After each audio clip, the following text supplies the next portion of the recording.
Hello, bachcho. So let's read the question. The question says, match the options. Anther, microsporangia, spherical shaped, pollen grains, tetragonal, generative cell, near circular in outline. तो ये question देख के तो मैं ये समझ पा रहा हूं कि ये अपना एक easy match the following type question है, और इसका जो की concept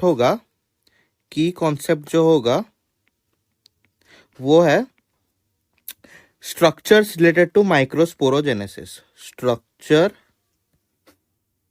related to microsporogenesis.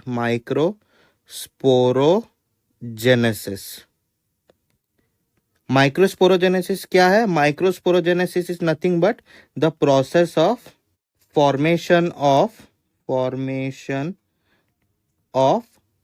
microspores. And microspores are nothing but pollen grains. तो यहां आप देख ही सकते हैं कि यहां पे एक कॉलम में स्ट्रक्चर दिया गया है और दूसरे कॉलम में दिया गया है शेप। तो पहले कॉलम में जो स्ट्रक्चर दिया गया है उसका शेप कैसा होगा वो हमको आइडेंटिफाई करना है। तो पहला जो ए नंबर दिया गया ए बिट में दिया गया है एंथर के बारे में। तो एंथर का स्ट्रक्चर कैसा होता है? तो हम लोग को एंथर के बारे में क्या पता है? Anthers are bilobed, dithecous.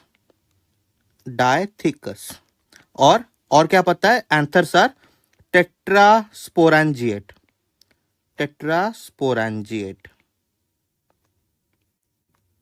अभी हम लोग इसके अगर डिटेल में जाए, इसके ट्रांसवर्स सेक्शन के स्ट्रक्चर को देखें तो एंथर का ट्रांसवर्स सेक्शन कुछ ऐसा होगा।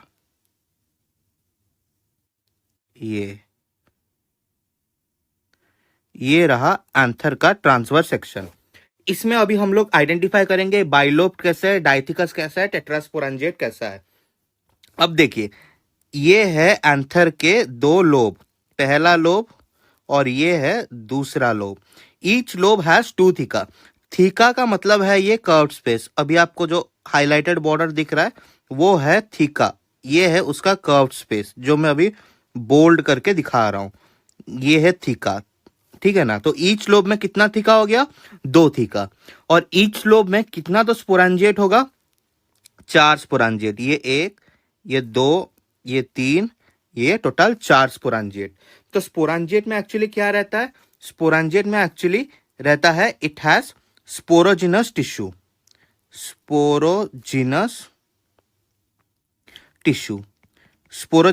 का काम क्या है?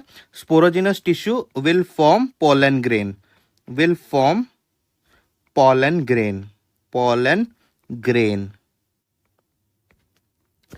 अब इस स्ट्रक्चर में हम लोग को क्या दिख रहा है कि ये जो ट्रांसवर्स सेक्शन ऑफ एंथर है, इसके कितने तो साइड्स हैं?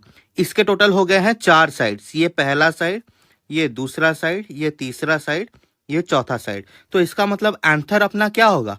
एंथर होगा, यहाँ पे देखिए, tetragonal 4 sided. So anther is 3।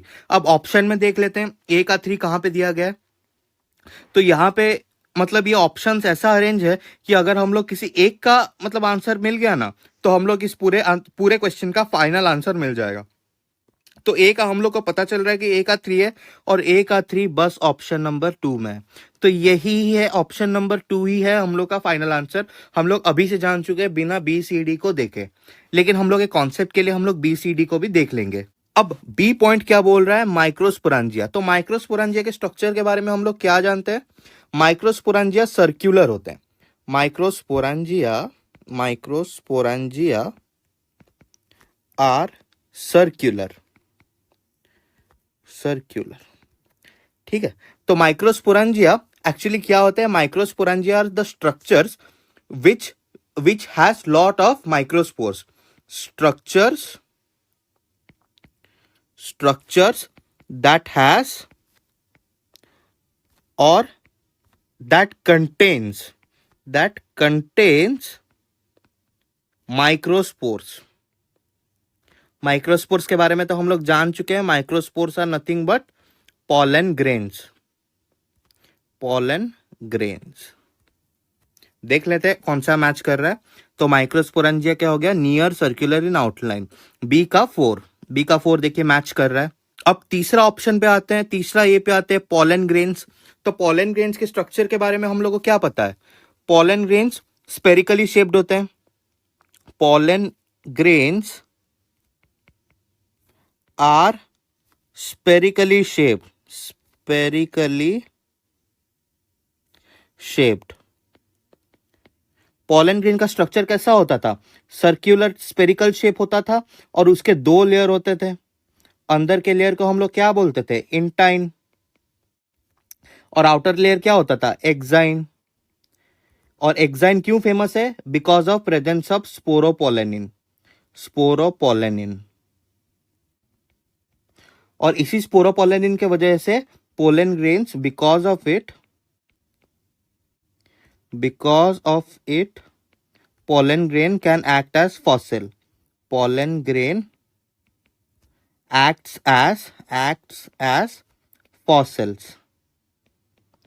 पूरे जुगों तक ये रह सकता है बिना डिग्रेड हुए, क्योंकि स्पोरोपोलेनिन को डिग्रेड करने वाला एंजाइम आज तक दिखा नहीं है। और लास्ट में क्या दिया है, जेनरेटिव सेल। तो जेनरेटिव सेल के स्ट्रक्चर के बारे में जानने के लिए हम लोग को थोड़ा माइक्रोस्पोरोजेनेसिस के प्रोसेस के अंदर घुसना पड़ेगा।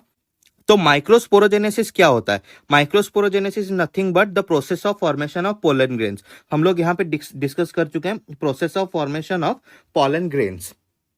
तो कैसे फॉर्म होता है, यहाँ पे जो आप देख पा रहे हैं, ये जो स्पोरांजिएट है, this is nothing but sporogenous tissue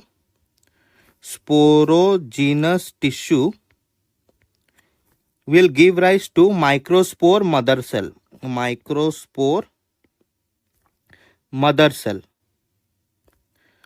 Then microspore mother cell will give rise to the formation of pollen grains। तो इनिशियली जब pollen grains फॉर्म होते हैं, they are formed in tetrads। pollen grains are formed in tetrads। But जैसे जैसे pollen grain mature होता जाता है, after maturation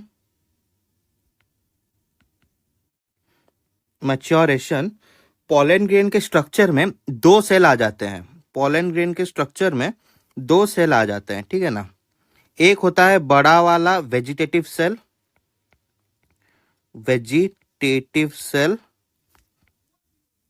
और दूसरा एक स्पिंडल शेप्ड जेनरेटिव सेल।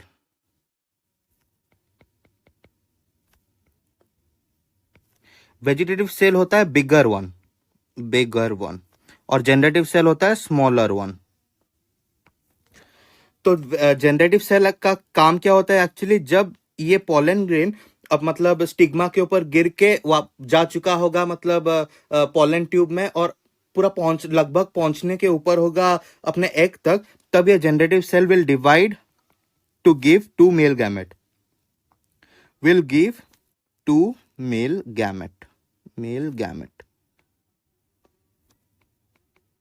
और फिर ये गैमेट फिर जाके ट्रिपल फ्यूजन और डबल फर्टिलाइजेशन करेंगे।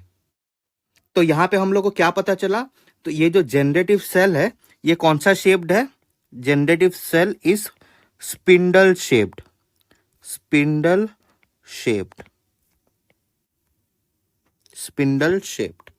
तो देख लेते हैं, generative cell is spindle shaped.